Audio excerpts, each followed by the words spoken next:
All right, so now that we've gone ahead and had a quick look at the keying group, let's look a little bit more in depth at the keying group, right? The full body and the body part, but also let's start looking at the pinning.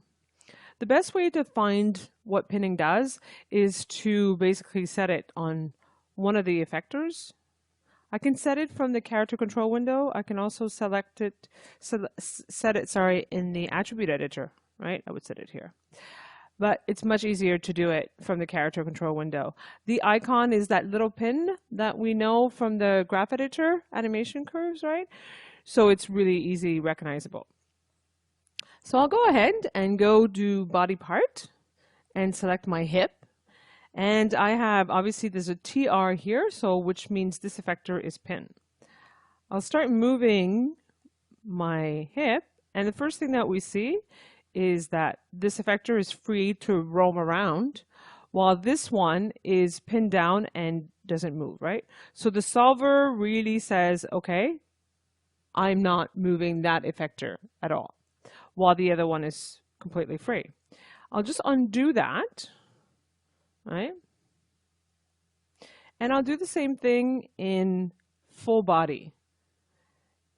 Right away, we'll see the different solve that we get.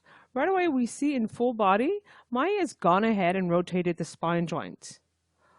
Right? So let's just undo and go back to body part. And see, the solve is very different.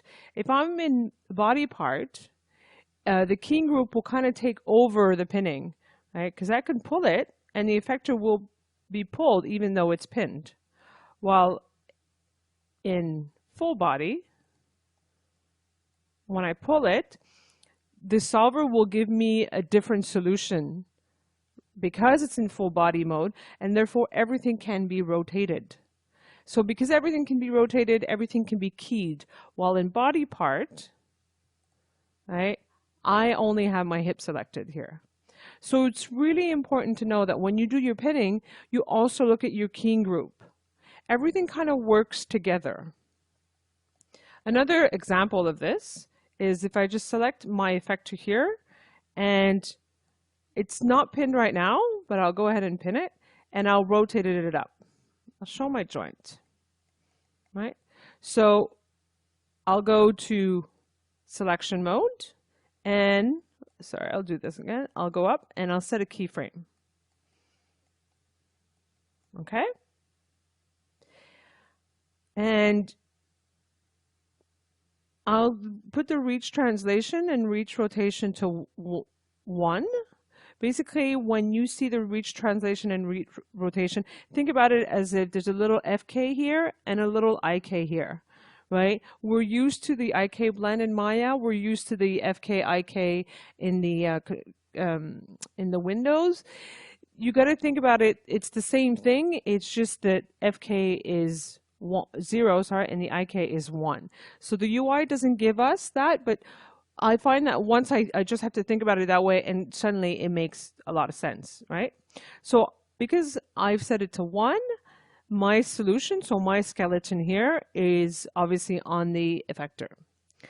If I select my joint and I'll rotate it, you'll see,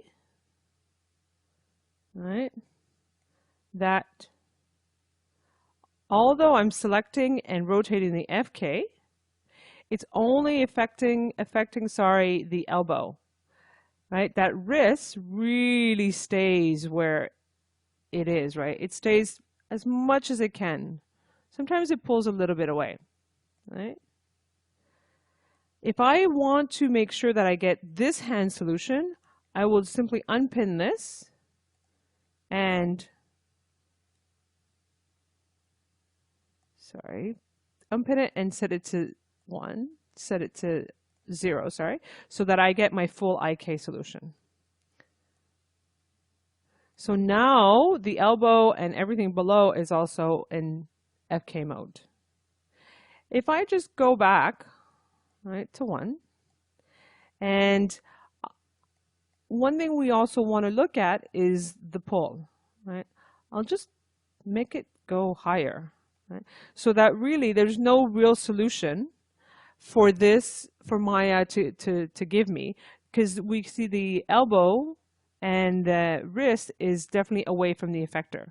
This is when the pull comes into play.